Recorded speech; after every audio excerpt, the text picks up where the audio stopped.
emotional. Oh, it's just been a day for me.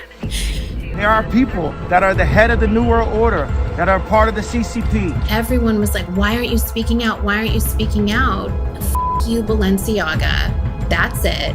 Stalled and disgusted, and I quit on the spot.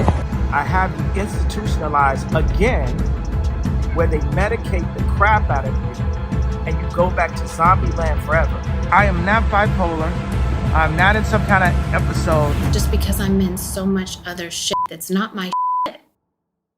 Kim Kardashian did an interview speaking on Balenciaga and Kanye West. Even though she's telling her truth, I don't feel like it's the full truth. Kim has protected Balenciaga during this entire scandal, and at the same time, she's trashing her ex-husband Kanye for speaking out. He's calling out the evil side of Hollywood, while Kim continues to protect it. So let's get into it. Kim Kardashian did a tell-all interview, and in this interview, she's addressing a lot. You guys, thank God this happened to me, because if this happened to you, you'd be up for the rest of your life. The reason why I wanted to talk about this was because she's sharing a lot, but she's leaving out some details. And she talks about her ex Kanye West, the Balenciaga situation. As you guys know, Balenciaga found themselves in some trouble because they put out a campaign with children and it was distasteful. The public was upset and pressuring celebrities like Kim Kardashian to speak out against the brand. She did a campaign with Balenciaga and has pretty much been the face of their brand, but she was pretty silent when this whole situation erupted. In this clip, she talks about why it took her so long to speak out against the brand and this campaign. Obviously, I have to, but then sometimes I'm like, wait a minute. I posted something in support of the Jewish community. Or like even with the Balenciaga thing, everyone was like, why aren't you speaking out? Why aren't you speaking out? And I'm like, wait, I'm not in this campaign. I don't know what's happening. Let me take a minute to research this. And then as soon as I saw what everyone was seeing on the internet and the reality of the situation, I completely spoke out and gave my thoughts on and completely denounced it. But because I didn't say, you, Balenciaga, that's it, people got mad at that. So it's like, they're mad if I don't speak out. They're mad if I do speak out and if I don't cancel. I think Kim has it all wrong here because personally, I was mad with how dismissive she was of this situation. And I think we all know what was going on as soon as you saw the campaign. So, I mean, I respect her doing her due diligence, but I feel like she went to the brand, consulted them, figured out a statement they both were happy with, and then she put it out. Because it turns out her manager supposedly quit after this Balenciaga stuff. I'm not entirely sure how legit this is, but there's a video clip posted 2 weeks ago with almost 5 million views where Kim Kardashian's manager speaks out about quitting her job and the truth with Balenciaga. Here's that clip. I worked for the company for 7 years, and when the scandal came about, I was stalled and disgusted, and I quit on the spot. And this is for all the celebrities out there.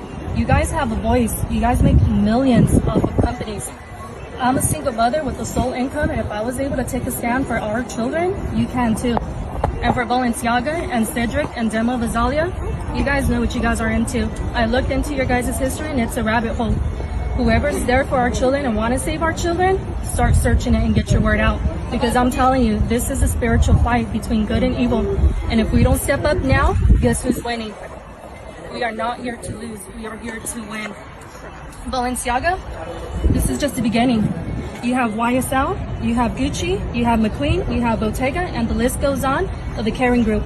Kering Group is a cult. Look it up. If that is Kim Kardashian's manager or at least someone on her team, then they were aware of this and they were so bothered by it all that they got up and they left. So why does it take Kim so long, and why does she feel like there's like a lack of responsibility here? This week was just really testing for me. Just because I'm in so much other shit that's not my shit. And that is like I just, when you just don't want to be a part of the narrative, but you're brought in. Yeah. But then I have to take responsibility and say, okay, people look at me as the face of this, so let me speak out. I just always want to do the right thing. And you always have to just do what feels right. You have to do what feels right. And I think there are different definitions of right because there's something bizarre about Kim and Kanye's relationship and Chris and all of these other people, because I kind of feel like these people are catalysts to Kanye's downfall. And part of the reason why he's gone, so vocal about Hollywood and the creeps and the things happening behind the scenes. Yes, there are people that are the head of the New World Order, that are part of the CCP and a part of elite Zionist Jews. It's been a couple of months since Kanye West was effectively blacklisted by Hollywood and corporate America. However, that doesn't mean Kanye is no longer speaking his mind in public. In his latest interview, Kanye touched on the topic of the New World Order, and he talked about the connection between Hollywood celebs, their handlers, and political elites. So this gets into some conspiracy theories, which I do not love, but I do feel like there's some truth to what's going on here. And I do feel like Kanye doesn't like being controlled, but he's found himself in a position where everyone around him wants to control him. And now that he's got these children with Kim, it seems like she's trying to characterize him as someone he maybe isn't. But I do have to admit that I am not a fan of what Kanye has been saying out there. I do not believe in it or stand with some of the statements that he has made, but I also recognize that there's something about the Kardashian power that's really driving him to want to speak out. I definitely protected him, and I still will, in the eyes of my kids, for my kids. So in my home, my kids don't know anything that goes on the outside world. And I've managed. How do you do that? I've managed to. I'm holding on by a thread. I know I'm like so close to that not happening, but while it's still that way, I will protect that to the end of the earth as long as I can. Like I will, my kids, they don't know anything. How? So with social, they're in school, they're on social. So at school, like some of my best friends are the teachers. So I know what goes on at recess. I know what goes on at lunchtime. I hear what's being talked about. I actually really respect what Kim is saying here because there are so many petty parents out there, who are in divorce situations and they really brainwashed their children to hate the other parent. So her trying to protect her children from what their father's saying and everything else out there is respectable. But I also doubt that they, don't know anything. There's no way that these children have no idea that there are some really problematic things going out in the news. So as much as I'd like to believe that she's protecting her children 100%, I just doubt that that is the case. And I want to hear what you guys think below because maybe they are completely sheltered, but in this world, could they be? It's just been a day for me. But it's been a time. It has been. It's hard. Shit is like co-parenting. It's really hard, and you're not co-parenting with just anyone. Yeah. For the quietest, easiest. But I had the best dad and I had the best memories and the greatest experience. And that's all I want for my kids. As long as they can have that, that's what I would want for them, So if they don't know things that are being said or what's happening in the world, why would I ever bring that energy to them? I totally respect that. And I really think that she does find herself in a tough place here because her husband is actively speaking out and saying a lot of different things. And maybe Kanye West isn't mentally okay, but he claims in these interviews that he's totally fine. He's not bipolar. He's just really speaking his truth. Jesus says, love everyone. God says, love everyone. For me, I believe that in no way, I am not bipolar. I'm not in some kind of episode, but I may be slightly autistic, like Rain Man. And that's part of my superpower. That's the reason why I can produce tracks and design and do so many things. So Kanye claims he might be slightly autistic, which I don't know where that came from, but we love our autistic people out there. I love the autistic community. But anyways, I do want to talk about some moments that I thought of while watching this interview with Kim, because there was a time where Kanye claims he was being set up by everyone. Like throwback to these tweets back in 2020, where Kanye was claiming that Kim was trying to fly to Wyoming with a doctor to pretty much lock him up in a conservatorship. He also called out Chris, saying, "Chris, don't play me. You and that Kanye are not allowed around my children. Y'all tried to lock me up." This was definitely an interesting time in the Kardashian history because it was really the first time we've seen one of these like male figures call out the family and some of the sketchy things they do. Then after Kanye's July 2020 rally, he tweeted that Kim and her mom Kris were trying to lock him up. He wrote in a now deleted tweet, "They tried to fly in with 2 doctors to 5150 me." He also claimed Kim was trying to fly to Wyoming with a doctor to lock me up like on the movie Get Out because I cried about saving my daughter's life yesterday.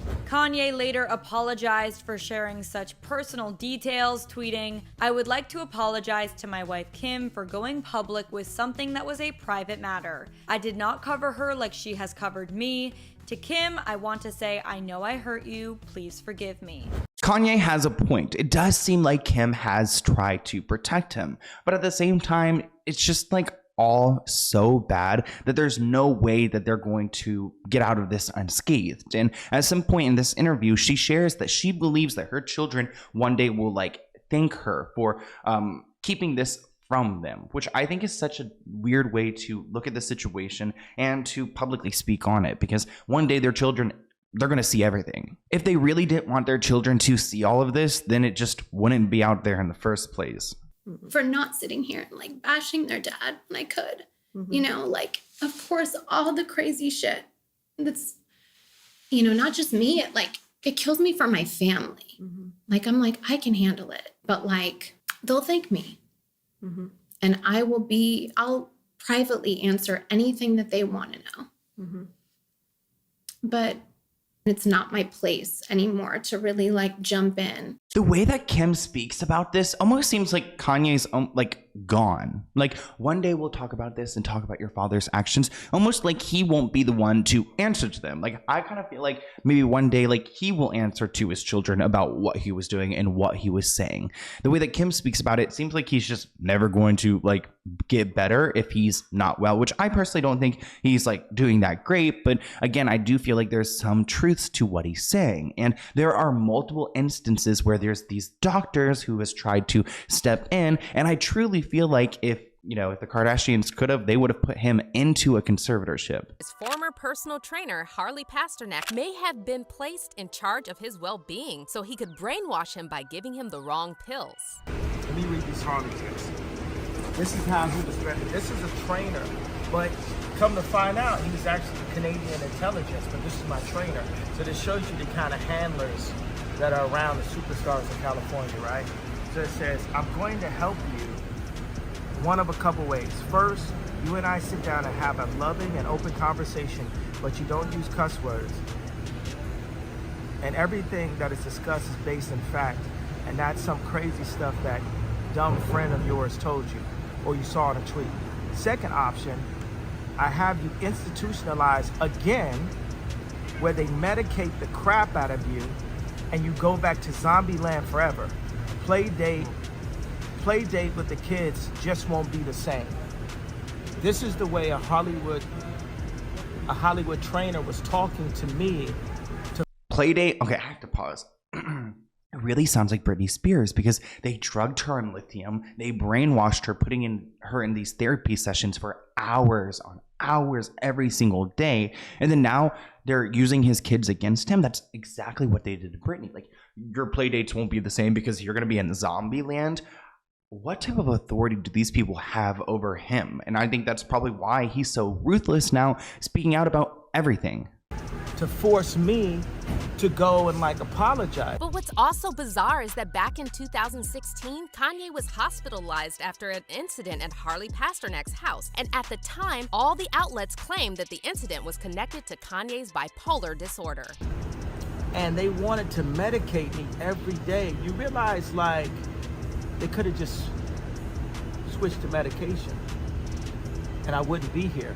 And on the news, they would have said it was because of a mental issue, right? Yeah. I ain't never been back to the hospital since 2015, but every time they say I'm crazy, it's just when I'm saying the truth. every time they say I'm crazy is when I'm speaking the truth. And there's just something really off about this trainer being involved and him being 5150'd. And I do feel like there's like this type of order that's in Hollywood that's trying to keep him in order, but then he's, you know, speaking out against it. So they're doing everything in their power to discredit him and make him look bad, which, I mean, his words speak for themselves now, but what pushed him to this point, and what type of drugs did they give him when they did have him in their care? It makes me think again of the Britney Spears situation, and there are a lot of ties when it comes to Britney's former business manager, Lou M. Taylor, and Kanye's situation and the Kardashians. I believe that she could have been part of the whole scheme to ultimately have him like held and then put into a conservatorship and have his money controlled. And then who would have been his like conservatee? Would Kim Kardashian, like Kris Jenner? Lou Taylor is also listed as a registered agent for King Kylie Holdings and KKW Fragrance. So while she could just be handling the business affairs for the Kardashian-Jenner crew, some are speculating that Kim hasn't spoken out about the #FreeBritney movement because she currently works with the person who worked to get Brit under the whole thing. One person tweeted, "I find these theories of Kim K trying to put Kanye West under a conservatorship very interesting. Hollywood is literally a cesspool of criminals trying to exploit celebrities and talent for financial gain."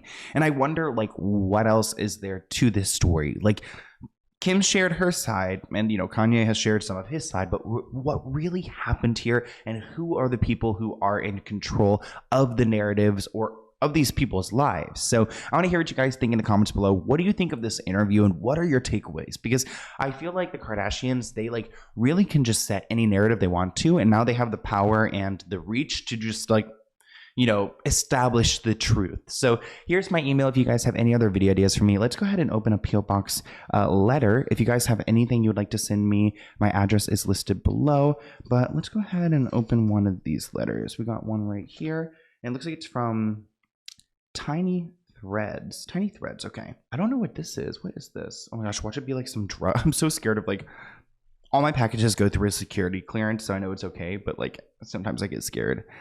"Hi there, I make bracelets like the one here from my Etsy shop, Tiny Threads, and frequently binge your YouTube videos while I make them. I recently found your channel and I've been so entertained by your videos. Thank you. Thank you for all the hours of content and entertainment. I hope you like the bracelet. Courtney." Oh, thank you, Courtney. Let's go ahead and see what they sent me. I love how this is packaged because I'm like, ooh, the reveal. Oh my gosh, cute. I really like the colors. Wait, I feel like she did this like because of my channel colors, because my channel is kind of like this. I might have to have my boyfriend figure out how to actually put this on. Okay, I see. So then it looks like you like tie it like this. Wow, this is so sweet. Oh, thank you. I actually kind of want to make this an anklet. So I might do like more of like a ankle. Oh my gosh, my song's done. I'm like, someone needs to swear for the floor, but it's not too bad. Anyways, it's so cute. I love it. Thank you guys. Definitely go and check out Courtney's shop below, and I'll see you in a new video. I'm a mess right now. I need to close out this video, but look how cute it is. Thank you. Bye, guys.